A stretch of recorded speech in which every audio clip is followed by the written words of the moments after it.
Hi, welcome to 151 Garage. I'm Sean. I'm Jill. And today we're going to talk about the Broncos. Now, everybody knows, or most people know, that we've actually torn the interior apart on this one to kind of show you what we've done or what we've found while we're installing Dynamat. Now, on this one, we are going to be replacing the hood, which we've already done, and all the fenders, all four fenders. Now, in that process, we're going to kind of disassemble everything, show everything that needs to be done. But while we were starting to go through the different panels, we did find some that were quite interesting. Now, everybody knows that Ford lately has been doing a lot with aluminum body panels for all the trucks. Pretty much all the trucks. I think all of them are done. Yeah, all of them are now aluminum as well as the Bronco as well. So we thought. So they're not all aluminum. Now, everybody knows there are some plastic panels on there, but the Bronco's a little bit special. It's definitely special. So I'm going to hand you off to Jill, and I'm going to talk through some of the different things for the Bronco body panels. Now, this is the stock hood, and this goes for all the different trim levels, not just this one. This is a Badlands, we have black diamonds, and we have a Big Bend right there. From top of the line to near the bottom, they're all the same. All the body panels are made out of the same stuff, regardless of what trim level it is. Now, everybody knows, obviously, it's aluminum. They made it that way because it needs to be light. You don't want a steel hood on this because it's going to be extremely heavy, just like my F-350 down there. It is absolutely massive, and it is a royal pain to open. Yes, it sucks. It really does suck. It's not hood strut friendly whatsoever. No, it's not. I've gone through 2 hood struts because it is so absolutely massive and so heavy, and you feel it. This one actually is fairly light. I think we weighed it last video, and it was under 25 pounds, so it was super light. Yeah, very hood strut friendly. As well as the fenders. The front fenders are aluminum as well. Now, this panel right here is plastic. This is the panel you guys actually see. Let me see if I can find it. Right here are 2 holes that they drill in for your license plate. So anybody who has a license plate required on the front state, God willing, find a different place to mount it, because they'll actually drill holes through the front of this thing to put it. They do make mounts. This is not a selling feature for anything else, but they do make mounts that hook onto these or the bumper itself, rather than drill a hole in your front. Now, we've already talked about the fender. Now, the doors. The doors are all aluminum. Inside and out, they are aluminum, both front and back. Now, for this, it's mainly because a steel door would be absolutely heavy to lift off the car, and the doors are removable, as everyone knows. If you haven't bought it, or you bought a Bronco and you didn't know that they're removable, on the inside of the door panel, I don't know how you didn't know, but yeah, all these are removable. So making them out of aluminum would be a lot easier to remove. Now, this right here is a structural portion of the car. This is your windshield frame. It is steel. This actually connects to the inner panels, or the inner bracing that actually everything else bolts to, the fenders, the doors, and everything like that. This and this, obviously this right here is just a plastic filler piece that you can mount lights or the roof rack on. Now, going back to here was the surprising part. This, I figured, would all be aluminum. It's not. Oh, look at that. This is steel. But we'll get back to that, because going back to the back, where it actually needs more structure than anything, is aluminum. The hinges are steel, but the thing itself, the actual piece itself, is aluminum. Now, these little filler pieces down here are plastic. Yeah. Underneath the light. This right here is plastic, and this right here is plastic. So these are all just plastic pieces to fill in the spot. Now, the funny thing is, come over here. Going back to this side. Now, both sides are steel. That's loud. Both sides are steel. Obviously, this is just a plastic piece for the gas door.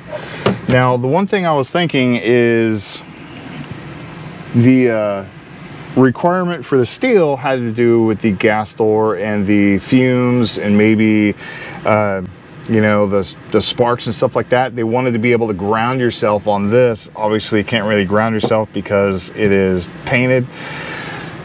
It's not going to ground yourself very well anyways. My question is, why did they make the rear fender steel? Why didn't they make them aluminum like everything else? You can't say it's because of structural reasons, because there isn't anything structural about this. In fact, you have 1 bolt here, 2 bolts here, and 3 bolts across the top here. That's all that's holding this piece on.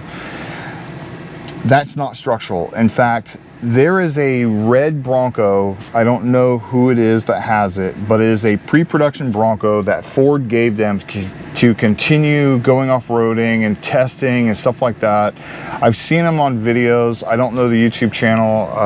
I've seen them on some videos taking it off-roading in different areas. Now, that Bronco does not have any body panels whatsoever. It doesn't have the front fenders, or sorry, the front fenders, the doors, or the rear fender. It doesn't have anything. All you see is the skeleton on the inside.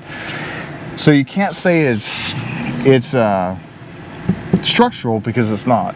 By the way, the reason they took all the body panels off is because it was a pre-production and the body panels weren't the same as the body panels on the production vehicle. So they took them off, destroyed them, and gave them the vehicle to keep testing. It is not a street legal vehicle, so obviously they can't register it or anything like that. Now, oh, so it's a trailer queen. Yeah, it's trailer. It's not legal to drive on the road because it is a test vehicle. Oh, that's cool. And it's only through the manufacturer. So Ford can register it, but nobody else can. Just because they have certain... Yeah, they can register it underneath like a manufacturer for vehicle. Testing and stuff like that. Like all the early Broncos that were testing, they're not actually, I don't think they even have VIN numbers. I think the VIN numbers are like X whatever. They don't have real VIN numbers for it.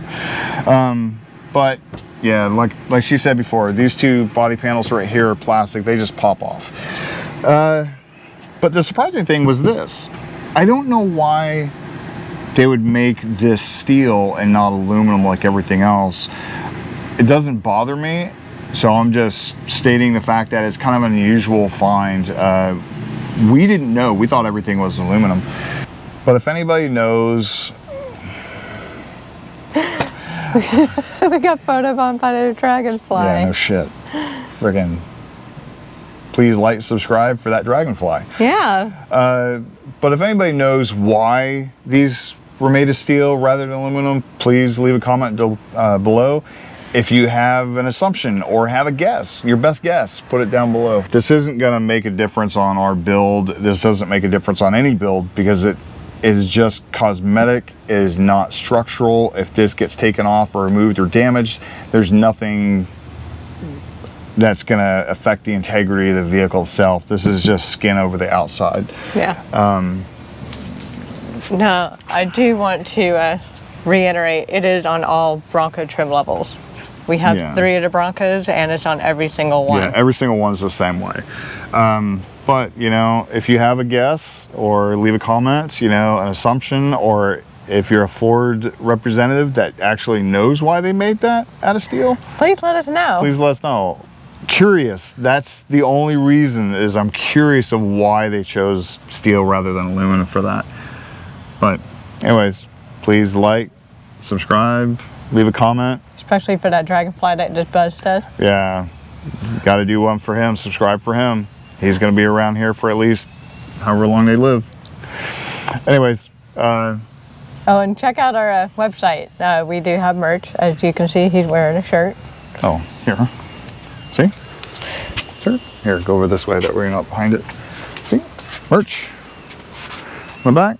If you like this, comes in lots of colors. So, she has merch too, but not what she's wearing. Of course, she's not wearing our merch. She's wearing somebody else's merch. I'm sorry, I'm wearing Hell's Revenge. Hell's Revenge. That video will be coming up eventually. Someday. We'll see. Anyways, you know, again, like, subscribe, hit the notification bell, leave a comment down below of what you think the reason is. And we will be starting the disassembly of that vehicle right there to add the advanced fiberglass concepts body panels, fenders and stuff, and we'll leave a picture of all the body panels down below and show you what exactly we're putting on there. So, and we'll also leave a link or a picture of what we did with the hood. A little Bronco off rodeo at home. Okay, see you later. Bye.